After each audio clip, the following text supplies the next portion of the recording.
যদি আইন বানাতে দেয়, যারা আইনটা বানাচ্ছে সমাজের, তারা যেন এমন অবস্থা নিজেদের অবস্থান সম্পর্কে কোনো অবগত না থাকে। আগের দিনে দাঁড়িয়ে আমরা এসটি এসসি ওবিসি নিয়ে এত ঝামেলা করি, কিন্তু দেখতে হবে হাজার হাজার বছর ধরে, হাজার বছরেরও তার বেশি ধরে শুধুমাত্র পড়াশোনার অধিকার ছিল ব্রাহ্মণ সম্প্রদায়। রাষ্ট্র যে সমস্ত অধিকারগুলো দিচ্ছে সেগুলো যেন সবাই সমানভাবে ভোগ করতে পারে। বোঝাতে পারলাম?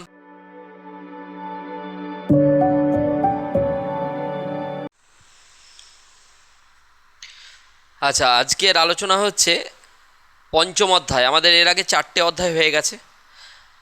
রাষ্ট্রবিজ্ঞান বিএ বার্ডওয়ান ইউনিভার্সিটির political science BA second semester কি আলোচনা হবে? পলিটিক্যাল সায়েন্সের রাষ্ট্রবিজ্ঞানের পঞ্চম অধ্যায়।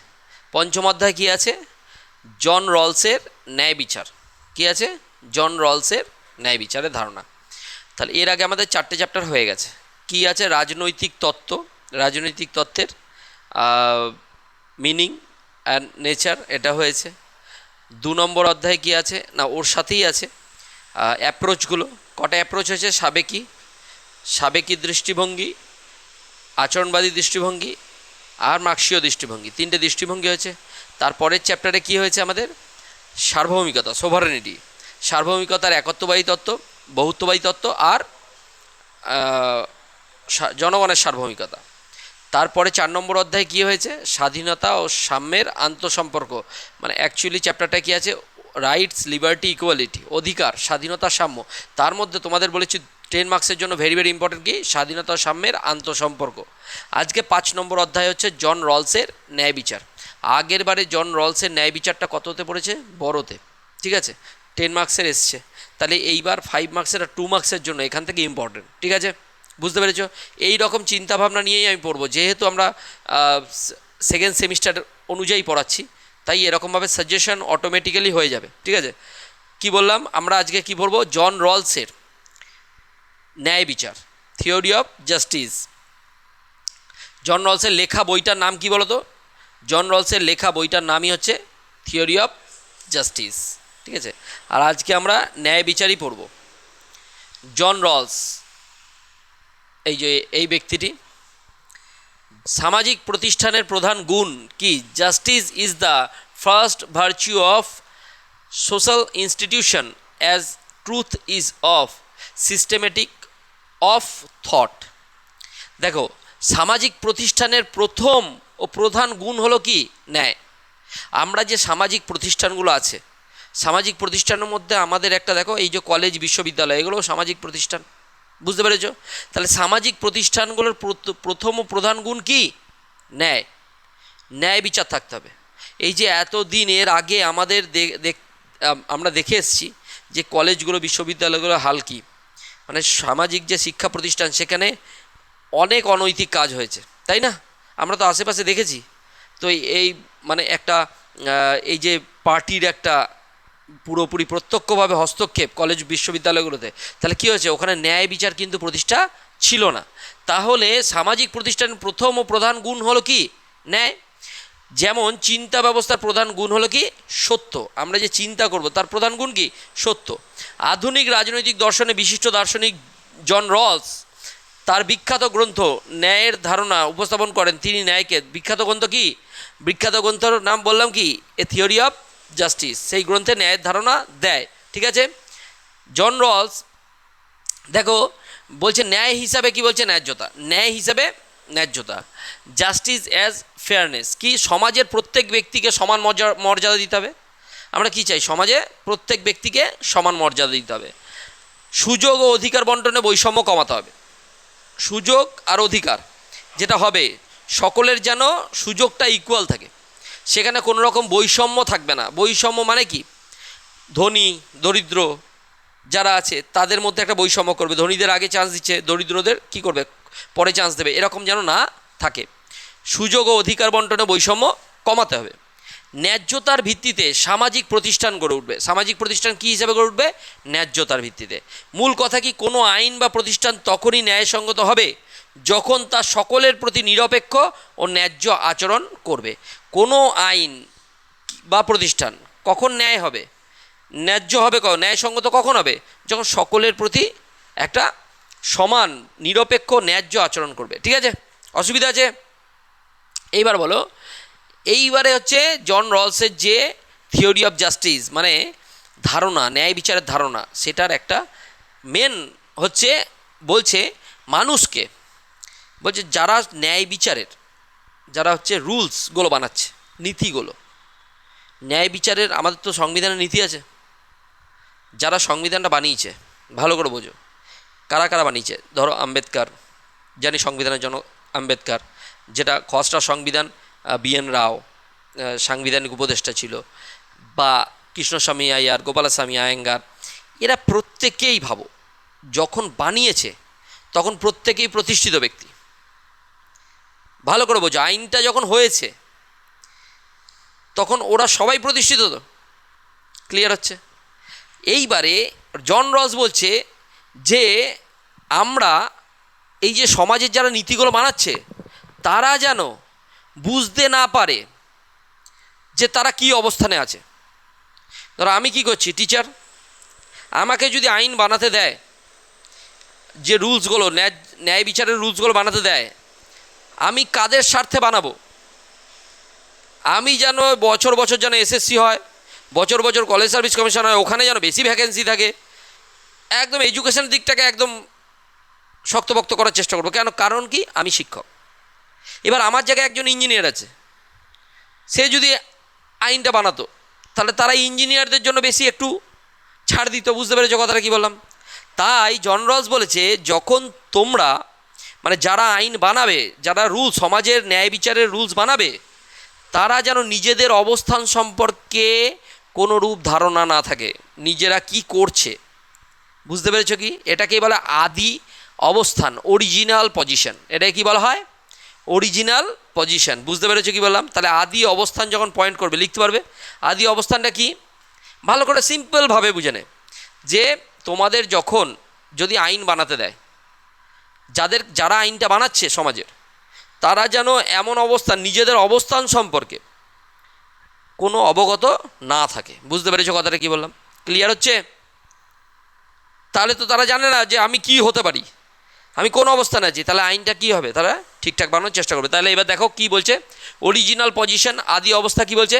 রস একটি কাল্পনিক পরিস্থিতির কথা বলেছে, বলছে ধরে নেওয়া যাক যেখানে সমাজ এখনও গঠিত হয়নি, যেখানে সমাজ এখনও গঠিত হয়নি, সেই প্রিমিটিভ সোসাইটি, আদি যে সমাজ, ঠিক আছে, আদিম সমাজ, এখানে উপস্থিত ব্যক্তিরা সমাজের নিয়ম নির্ধারণ করবে।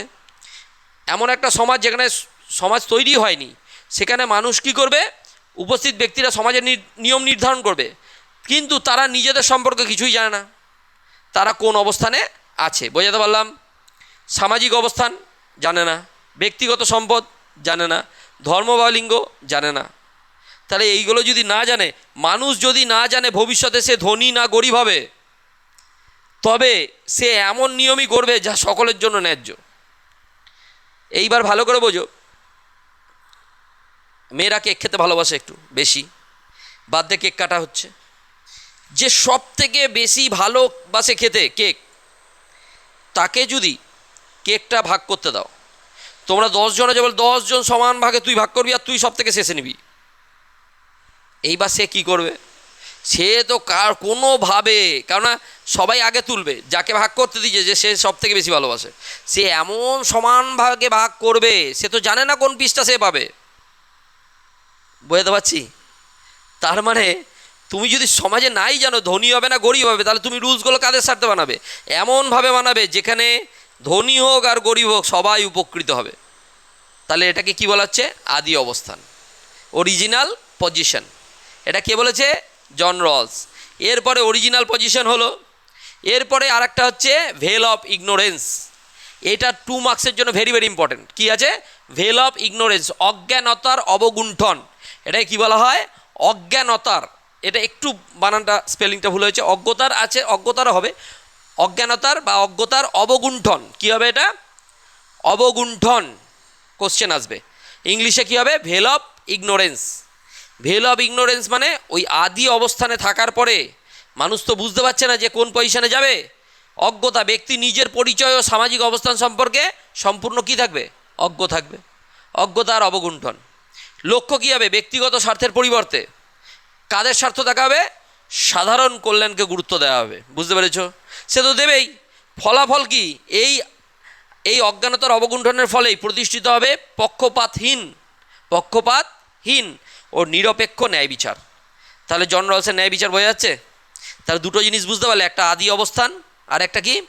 ভেল অফ ইগনোরেন্স, অজ্ঞতার অবগুণ্ঠন। অজ্ঞতার মানে অজ্ঞ, সে জানেই না তার অবস্থান সম্পর্কে। ক্লিয়ার হচ্ছে? আদি অবস্থান মানে কি? এমন একটা সমাজ মানে সমাজই গঠিত হয়নি, কাল্পনিক, যেখানে সোসাইটি এখনও গঠিত হয়নি, সেই সময়টাকে বলা হচ্ছে আদি অবস্থান। আর অজ্ঞতার অবগুণ্ঠন কোনটাকে বলা হচ্ছে? সেই আদি অবস্থানে যারা রয়েছে তারা তাদের পজিশন সম্পর্কে, অরিজিনাল পজিশন সম্পর্কে জানেই না, সে নিজে কি হতে পারে সেই সম্পর্কে অজ্ঞ। বুঝতে পেরেছ? তাহলে 2 নম্বরে 2 মার্কসের আসলে পারবে অজ্ঞতার অবগুণ্ঠন বা ভেল অফ ইগনোরেন্স। এটা এর আগের বছর এসএসসিতে এসেছিল কোশ্চেনটা। অজ্ঞতার অবগুণ্ঠন, এই কথাটা কার উক্তি? জন রলস। বুঝতে পেরেছ কি বললাম? Very very important. এরপরে দেখো, ন্যায্যতার 2টি নীতি, 2 প্রিন্সিপাল অফ জাস্টিস আছে। জন রলসের 2টো নীতি কি? ন্যায় বিচারের 2টো নীতি। একটা হচ্ছে সমতার নীতি, আর একটা হচ্ছে বৈষম্যের নীতি, পার্থক্যের নীতি। একটা কি? সমতার নীতি, একটা পার্থক্যের নীতি। সমতার নীতি বলতে সমান স্বাধীনতার নীতি। কি? সমান স্বাধীনতার নীতি কী জিনিস? সমান স্বাধীনতা মানে সবাইকে সমান সুযোগ সুবিধা দিতে হবে।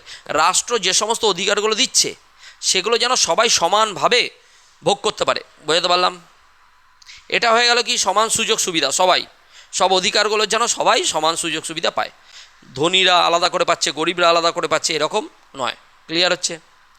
এইবার আর একটা আসছে পার্থক্যের নীতি। তাহলে কি? বৈষম্যের নীতি। এটাকে কী বলা হয়? বৈষম্যের নীতি। বৈষম্যের নীতিটা কী জিনিস বলছে? বৈষম্যের নীতি এবার দেখাতে গেলে একটা জিনিস দেখাই। বৈষম্যের নীতিটা কি? এইটা ডিফারেন্স প্রিন্সিপাল। কীরকম জিনিস? ধরো জেনারেল কাস্ট যারা আছে তারা হচ্ছে সমাজে এরকম জায়গায় অবস্থান করছে, জেনারেল কাস্টটা এরকম জায়গায় অবস্থান করছে। আর যারা এসটি সম্প্রদায় তারা হচ্ছে এই অবস্থানে আছে। এসটি, এসসি, ওবিসি মানে যারা আছে তারা এই অবস্থানে আছে। সমাজের প্রথম দিক থেকে কাদের অবস্থান উন্নত? জেনারেল কাস্ট, যারা হায়ার কাস্ট। ক্লিয়ার? তারা তো ভালো অবস্থানে আছে শিক্ষা দীক্ষার দিক থেকে। বেদ যারা পাঠ করতো তারা কি? তারাই তো ব্রাহ্মণ আস্তে আস্তে হয়েছে। তাদের ছেলেপিলেরা তো উন্নত হবেই, কারণ তাদের জেনেটিক বৈশিষ্ট্য কী? যে তারা শিক্ষিত, প্রথম থেকে পড়াশোনা করে এসছে। জেনেটিক্যালি ওরা পড়াশোনাটা ওদেরই আয়ত্ত ছিল। তখনকার দিনে, আজকের দিনে দাঁড়িয়ে আমরা এসটি, এসসি, ওবিসি নিয়ে এত ঝামেলা করি, কিন্তু দেখতে হবে হাজার বছর ধরে, হাজার বছরেরও তার বেশি ধরে শুধুমাত্র পড়াশোনার অধিকার ছিল ব্রাহ্মণ সম্প্রদায়। তখন একমাত্র কোন সম্প্রদায়ের অধিকার ছিল? ব্রাহ্মণ সম্প্রদায়ের। তাহলে কাস্ট সিস্টেম তখনও ছিল, রিজার্ভেশন তখনও ছিল। রিজার্ভেশনটা কোন দিক থেকে? ব্রাহ্মণরাই খালি পড়বে, ছিল তো হাজার বছর থেকে। কিন্তু আজকের দিনে দাঁড়িয়ে থেকে দেখো, আজকের দিনে দাঁড়িয়ে থেকে আমাদের কিছু বছর খালি আম্বেদকর তৈরি করেছে, কিছু বছর, এই 50 বছর 70 বছর ধরে খালি রিজার্ভেশন পাচ্ছে কারা? এসসি, এসটি, ওবিসি, এই একদম ব্যাকওয়ার্ড ক্লাস রিজার্ভেশন পাচ্ছে। তাতেই আমাদের অবস্থা খারাপ হয়ে যাচ্ছে। জেনারেল কাস্টের একদম হামলা চলে আসছে। বুঝে নাও, এইদিকে হাজার বছর ধরে ব্রাহ্মণরা তাদের একটা সম্প্রদায় একদম সম্পূর্ণ ঠিকাদারি নিয়ে রেখেছিল, যে পড়াশোনা শুধু তারাই করবে। ক্লিয়ার হচ্ছে? তাই বলছে এইখানে রলস কি বলছে? বলছে থিওরি অফ জাস্টিস কি বলছে দেখো, 2টো নীতি। পার্থক্যের নীতিটা কী জিনিস?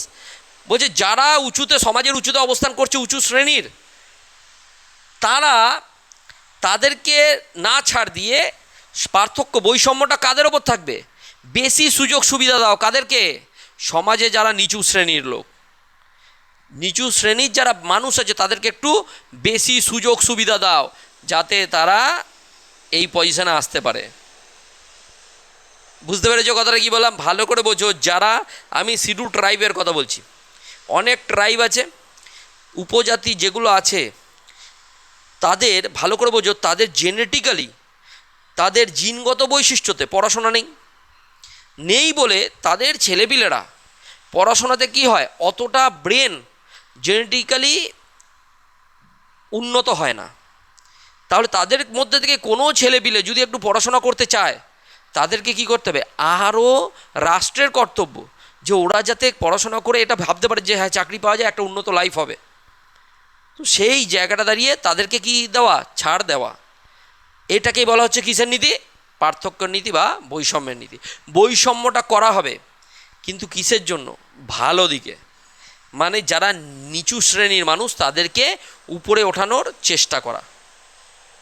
বুঝতে পেরেছো? তাহলেই তো আমাদের দেশ ডেভেলপ হবে। ক্লিয়ার হচ্ছে? তাহলে জন রলসের কটা নীতি আছে, দুটো নীতি, একটা হচ্ছে সমতার নীতি আর একটা পার্থক্যের নীতি বা বৈষম্যের নীতি। সমতার নীতি সবাই বুঝবে, সকলের সমান সুযোগ সুবিধা, এটা সবাই বুঝতে পারবে। কিন্তু পার্থক্যের বা বৈষম্যের নীতিটা কী জিনিস, যারা সমাজে নিচু শ্রেণীর আছে তাদেরকে কি করবে, একটু বেশি সুযোগ সুবিধা দিয়ে তাদেরকে ইকুয়াল পজিশনে আনার চেষ্টা করা। এটাকেই কি বলছে, এটাকেই ন্যায় বিচার বলছে। বুঝতে পারলাম? জন রলসের ন্যায় বিচারের এটাই, এই দুটোই নীতি, এই দুটো নীতি একদম পরীক্ষায় কোশ্চেন আসবেই, ধরে রাখো। বুঝতে পেরেছো কথাটা কি বললাম? সমস্যা আছে? তাহলে আমরা জন রলসের কী কী জানলাম, একটা কী জানলাম, ন্যায়ের জন্য ন্যায্যতা। দুই কী জানলাম, আদি অবস্থান, অরিজিনাল পজিশন। তিন কী জানলাম, veil of ignorance. Veil of ignorance মানে অজ্ঞতার অবগুণ্ঠন, অজ্ঞতার অবগুণ্ঠন। বুঝতে পেরে গেছো? আর 3 নম্বর দুটো নীতি জানলাম, একটা হচ্ছে সমতার নীতি আর একটা পার্থক্যের নীতি বা বৈষম্যের নীতি। অসুবিধা আছে? জন রলস নিয়ে কোনো ডাউট নেই? এই জন রলস কেউ বুঝতেই পারে না। বুঝতে পেরেছো? ভালো করে জিজ্ঞাসা করে দেখবে, জন রলস কারুর মাথায় ঢোকে না জন রলসের থিওরি অফ জাস্টিস কি বলতে চেয়েছে। এবার দেখো, ফার্স্ট প্রিন্সিপাল সমান স্বাধীনতা নীতি মানে সমতার নীতি কি বলছে, each person is to have an equal rights to the most extensive basic liberty compatible with a similar liberty for others. প্রত্যেক ব্যক্তি সমান মৌলিক স্বাধীনতা ভোগ করবে, প্রত্যেক ব্যক্তি সমান মৌলিক স্বাধীনতা ভোগ করবে, তবে সেই স্বাধীনতা অন্যের স্বাধীনতার সঙ্গে সামঞ্জস্যপূর্ণ হতে হবে। অন্যের স্বাধীনতার সাথে কী হতে হবে, সমান হতে হবে। বুঝতে পেরেছো কী বললাম? এবার মৌলিক স্বাধীনতার উদাহরণ কি, মত প্রকাশের স্বাধীনতা সবার সমান। বুঝতে পেরেছো? ধর্মীয় স্বাধীনতা সবার সমান, সব ধর্মের স্বাধীনতা থাকতে হবে। ভোটাধিকার সবার সমান, গঠনের স্বাধীনতা সবার আছে। ক্লিয়ার? অসুবিধা আছে? তাহলে সমতার নীতি বোঝা গেল, এই যে ভোট দেওয়ার অধিকার দেখা যাচ্ছে। এরপরে এসো সেকেন্ড প্রিন্সিপাল, জন রলসের সেকেন্ড প্রিন্সিপাল কী বলছে, পার্থক্যের নীতি, বৈষম্যের নীতি। সামাজিক ও অর্থনৈতিক বৈষম্য সমাজে তখনই গ্রহণযোগ্য হবে যখন দুটি শর্ত পূরণ হয়। যখন দুটি শর্ত, এক, তা সমাজের সবচেয়ে বঞ্চিত মানুষের উপকার করে, সমাজের সবচেয়ে বঞ্চিত মানুষের উপকার করে। ভালো করে দেখো, আম্বেদকরের যদি লাইভ স্ট্রিম পড়ো তাহলে বুঝতে পারবে যে ক্লাসে ওকে ঢুকতে দিত না ঠিকঠাক করে। যেখানে জল খেতে দেবে, জল যে কুয়ো থেকে জল তুলবে সেই তোলারও অধিকার নেই কেউ, যে ওকে জল দেবে তারপরেই। অচ্ছুত বলে বাইরে বসে থাকতে হতো, সেই রকমভাবে পড়াশোনা করেছে। বুঝতে পেরেছো কথাটা কি বললাম? গণপরিষদে গেলে সব থেকে টপ ব্যক্তি ছিল, এতগুলো ডিগ্রি কারুর কাছে ছিল না, আম্বেদকরের এরকম ব্যাপার ছিল। তাহলে সেইখান থেকে তাহলে সমাজের সব থেকে বঞ্চিত মানুষের কি করতে হবে, উপকারে যাতে আসে, পার্থক্যটা বৈষম্যটা যেন সেই জায়গায় হয়। ক্লিয়ার হচ্ছে? সকলের জন্য সমান সুযোগ নিশ্চিত করা হয়। ঠিক আছে? কিছু বৈষম্য থাকলেও তা দুর্বল ও দরিদ্র মানুষের উন্নয়নে সহায়ক হতে হবে। এটাকেই বলা হচ্ছে কিসের নীতি, পার্থক্যের নীতি। বুঝতে পারলাম? অসুবিধা আছে? সামঞ্জস্য রূপরেখা, স্বাধীনতা বনাম পার্থক্য, রাজনৈতিক ও নাগরিক অধিকার, আর এটা অর্থনৈতিক ও সামাজিক। বৈষম্য সম্পূর্ণ নিষিদ্ধ, সমতার সুযোগ কি, বৈষম্য নেই, কিন্তু এখানে শর্ত সাপেক্ষ বৈষম্য। বৈষম্য কাদের দিচ্ছে, যারা নিচু শ্রেণীর মানুষ, দুর্বল শ্রেণীর মানুষ। ঠিক আছে? সকলের জন্য সমান স্বাধীনতা, আর এখানে সবচেয়ে দুর্বল শ্রেণীর উন্নয়ন, এটাই লক্ষ্য। ক্লিয়ার? পারা যাবে? জন রলস আর সেরকম কিছু নেই। রলসের ন্যায় তত্ত্বের মূল বৈশিষ্ট্য কি, ন্যায্যতার উপর সর্বোচ্চ গুরুত্ব আরোপ, ন্যায্য হতে হবে, সমান মৌলিক স্বাধীনতার স্বীকৃতি, দরিদ্র বঞ্চিত মানুষের স্বার্থ রক্ষা, হচ্ছে তো, সামাজিক ন্যায় প্রতিষ্ঠার চেষ্টা, স্বাধীনতা সাম্যের মধ্যে সমন্বয়, কল্যাণমূলক রাষ্ট্রের সমর্থন, আর কি গণতান্ত্রিক মূল্যবোধের ভিত্তি। এগুলোই পয়েন্টস হবে। বড়তে তোমাদের এবছরে আসার সম্ভাবনা অনেক কম। ঠিক আছে? তাই 5 আর 2 জন্য কিন্তু একদম করে নেবে। বৈশিষ্ট্য তত্ত্বের গুরুত্ব প্রভাব। আধুনিক উদারনৈতিক রাজনৈতিক দর্শনের পুনর্জাগরণ ঘটায়। এই আধুনিক নয়া উদারনীতিবাদের প্রবক্তাকে জন রলস। উদারনীতিবাদ কাকে বলে? ব্যক্তি স্বাধীনতাকে প্রায়োরিটি দেয়। কিন্তু আধুনিক উদারনীতিবাদ, নয়া উদারনীতিবাদ কী বলে? ব্যক্তি স্বাধীনতাকে প্রায়োরিটি দেয়, সঙ্গে মুক্ত বাজার অর্থনীতির কথা বলে। বুঝতে পেরেছো কি বললাম? খোলা মার্কেট, নতুন দৃষ্টিভঙ্গি, সামাজিক ন্যায় ও সমতার এক যুগান্তকারী ব্যাখ্যা। সবাই সমান অধিকার আছে, সবার অধিকার রক্ষা, সমাজের দুর্বল ও প্রান্তিক জনগোষ্ঠীর অধিকার রক্ষায় সর্বাধিক গুরুত্ব দেয়। আর রাষ্ট্রের ভিত্তিকে আধুনিক গণতান্ত্রিক ও কল্যাণমূলক রাষ্ট্রের তাত্ত্বিক ভিত্তি সুদৃঢ় করে। অসুবিধা আছে? সমালোচনা হোক, দেখি। সমালোচনা তো থাকতেই হবে। অতিরিক্ত কল্পনা, এটা ওই আদি অবস্থানে কে যাবে? আবার তাহলে আমাদের আদি অবস্থানে ফিরে যেতে হবে। এটা কী হয়েছে? অতিরিক্ত, এটি একটি অবাস্তব ও অতিরিক্ত কাল্পনিক তত্ত্ব। প্রয়োগের অভাব, বাস্তবে ভেল অফ ইগনোরেন্স বা অজ্ঞতার আবরণ তৈরি করা পসিবলই নয়। আচ্ছা, বাস্তবতার অভাব ব্যক্তি ও সমাজের বাস্তব বৈষম্যকে সম্পূর্ণভাবে ব্যাখ্যা করতে বাধ্য। এগুলো করলেই হবে। অমীমাংসিত দ্বন্দ্ব, স্বাধীনতা ও সাম্যের মধ্যে অন্তর্নিহিত দ্বন্দ্ব রয়েই গেছে। আর নজিকের বিরোধিতা, দার্শনিক রবার্ট নজিক রলসের এই পুনর্বন্টনমূলক নীতির কঠোর সমালোচনা করেন। ব্যাস। তাহলে কিভাবে করব? রলসের কি জাস্টিস অফ ফেয়ারনেস, ন্যায্যতার জন্য। আর অরিজিনাল পজিশন, আদি অবস্থান। তারপরে কি জানলাম? Veil of ignorance. কি জানলাম? যে ভেল অফ ইগনোরেন্সকে বাংলায় কি বলছে? অজ্ঞতার অবগুণ্ঠন। আর টু প্রিন্সিপালস অফ জাস্টিস, কী কী দুটো প্রিন্সিপাল কী কী? জন রলসের দুটো নীতি, একটা সমতার নীতি আর একটা বৈষম্যের নীতি, পার্থক্য বা বৈষম্যের নীতি। অসুবিধা আছে? আর তারপরে ডিফারেন্স প্রিন্সিপাল একটা, আর একটা কি? Least advantage people. ঠিক আছে? অসুবিধা আছে? তাহলে গিয়ে জন রলস আমাদের ক্লিয়ার। জন রলস নিয়ে আর কোনো প্রবলেম আছে? এইভাবে আমরা প্রত্যেকটা চ্যাপ্টার বোঝানোর চেষ্টা করব। তোমরা এরকমভাবে জন রলস দেখবে সহজে।